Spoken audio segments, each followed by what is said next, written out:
Le projet consistait à introduire en fait une sorte d'implication artistique autour des questions d'immigration.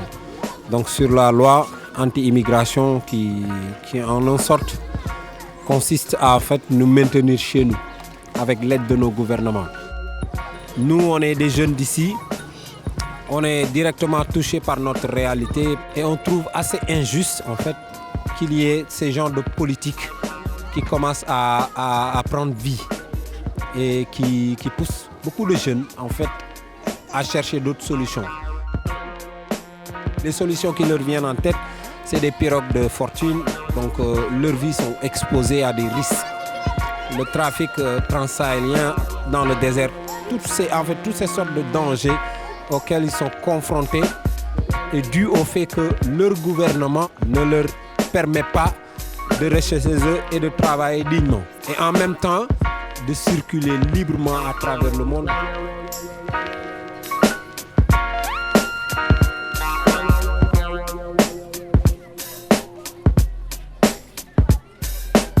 Il y a juste derrière moi une session de graffiti. Déjà, c'est l'art, c'est beau. Les gens, ça va susciter un engouement. Et après, à partir de là, dès qu'ils s'approchent, on va les expliquer, on va les sensibiliser. On est en pleine banlieue. Hein, là où, par exemple, les structures sensibilisatrices n'ont pas l'habitude de descendre sur le terrain. Donc la population manque d'informations. Ici, à Yeumbeul, c'est une banlieue. Et la plupart de ces jeunes-là, en fait, qui s'aventurent ailleurs face à des dangers auxquels, en fait, ils ne prennent même pas conscience, viennent pour la plupart d'ici. On ne pouvait pas s'adresser à notre population et aller leur parler là où ils ne sont pas. Donc ici, on est au cœur de tout ce qui se passe comme problématique sociale. On a eu des jeunes qui ont vécu ça, il y a eu des jeunes qui sont partis, qui ont pris l'océan.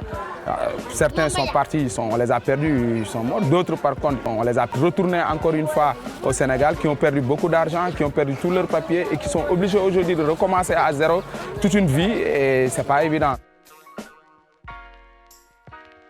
Les fresques sont composées de lettrages et de personnages pour illustrer ce qu'on veut dire.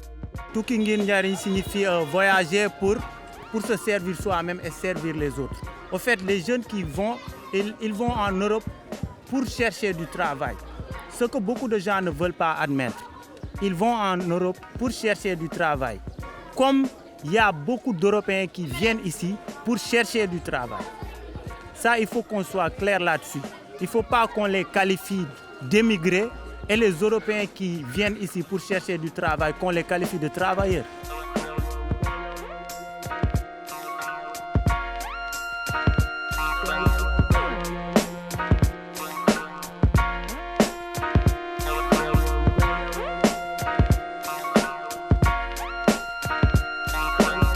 Les derniers sondages en fait, sur l'immigration ont montré que pour la plupart des jeunes qui prennent en fait ces chemins-là sont pour la plupart des bacheliers et des diplômés.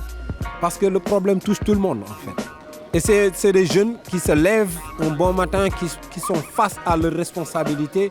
Par exemple, qui sont dans une famille en fait très grande où ils veulent vraiment entreprendre ou essayer même de prendre soin de leur famille et qui n'ont pas l'opportunité de le faire. Ça crée une sorte de frustration chez eux.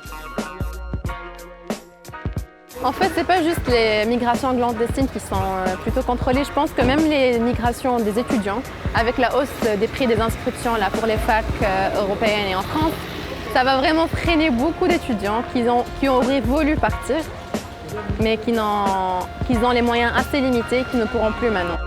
Il y aurait juste les riches en fait, qui pourraient se payer l'inscription. Du coup, c'est comme une sélection en fait, que j'ai l'impression qu'ils en font.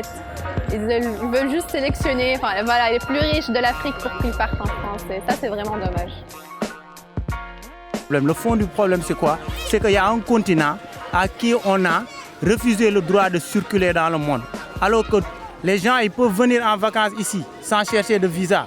Mais si tu dis que tu vas en vacances en Europe, au fait c'est mentalement impossible quoi.